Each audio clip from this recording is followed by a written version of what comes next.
Hello everyone, welcome back. जहाँ पे हम इम्पोर्टेंट इकोनॉमिक टर्म्स का सीरीज़ शुरू किया है। तो आज का टॉपिक है MSF and repo rate. MSF क्या होता है एंड रेपो रेट क्या होता है उसको हम समझते हैं। तो एमएसएफ होता है, it is the rate at which commercial bank could borrow funds overnight from the Reserve Bank of India. जब कोई भी कमर्शियल बैंक आरबीआई के पास जाता है लोन के लिए, आरबीआई उसको लोन प्रोवाइड करता है। उस इंटरेस्ट रेट, किस रेट से आरबीआई कमर्शियल बैंक को लोन प्रोवाइड कर रहा है, this is only for overnight, okay. सिर्फ 1 डे के लिए, या फिर आप बोल सकते हैं 24 आवर्स के लिए, उसको बोलता है हम एमएसएफ, ठीक है। जब आरबीआई, डेट मीन्स जो हम लोग का सेंट्रल बैंक है, वो जितना कमर्शियल बैंक है उसको अगर लोन प्रोवाइड करता है सिर्फ 1 डे के लिए, ठीक है, या ओवरनाइट के लिए इमरजेंसी केस में, तो उसको हम एमएसएफ बोलते हैं, ठीक है। तो आई होप अब क्लियर हो गया होगा कि एमएसएफ क्या होता है। तो next is repo rate. Repo rate क्या होता है, ये भी जब आरबीआई जितना कमर्शियल बैंक है उसको लोन प्रोवाइड करता है, उस इंटरेस्ट रेट को हम रेपो रेट बोलता है। But this is for short term, आप बोल सकते हैं, जिसका टाइम ड्यूरेशन होता है रेपो रेट का 7 डेज, 14 डेज एंड 28 डेज, ठीक है।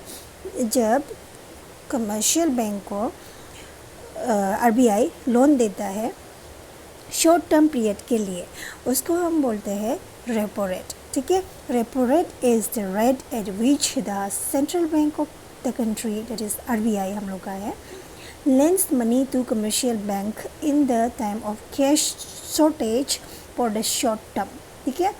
तो जब इन्फ्लेशन का सिचुएशन होता है तब आरबीआई जो रेपो रेट है उसको इंक्रीज़ करता है या डिक्रीज़ करता है। In order to control inflation, central bank increase repo rate, ठीक है, and lends commercial bank at a higher rate. ये आरबीआई क्यों इंक्रीज़ करते हैं रेपो रेट को? क्योंकि इन्फ्लेशन का मतलब क्या होता है? इन्फ्लेशन का मतलब है कि प्राइस, जनरल प्राइसेस में राइज हो रहा है। That means excess money supply हो रहा है मार्केट में, ठीक है। मनी सप्लाई बहुत ज़्यादा है, इसीलिए तो पब्लिक लोग बहुत सारा सामान खरीद रहा है, उसका वजह से एक्सेस डिमांड हो गया, उसका वजह से इन्फ्लेशन का सिचुएशन हो जाता है, ठीक है।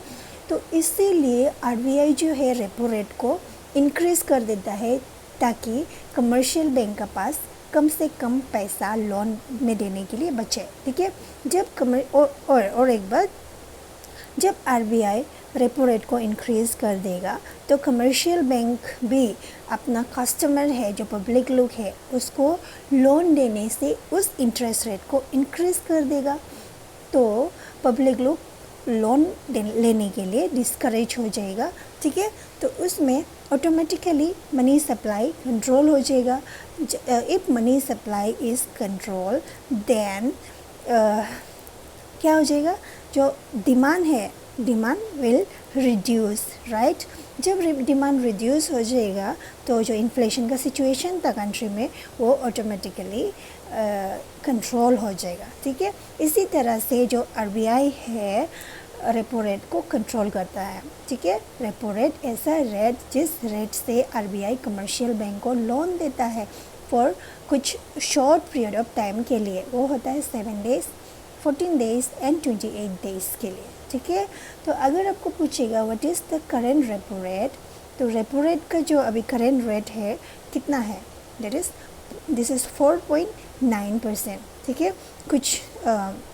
कुछ दिन पहले ही रेपो रेट को इंक्रीज़ कर दिया था, क्योंकि अभी हम लोग इंडिया में इन्फ्लेशन का सिचुएशन है, that's why RBI increase the repo rate, ठीक है। This repo rate is the common monetary policy to control inflation, ठीक है। तो ये था आज का टॉपिक। नेक्स्ट में हम करते हैं reverse repo rate and bank rate, okay.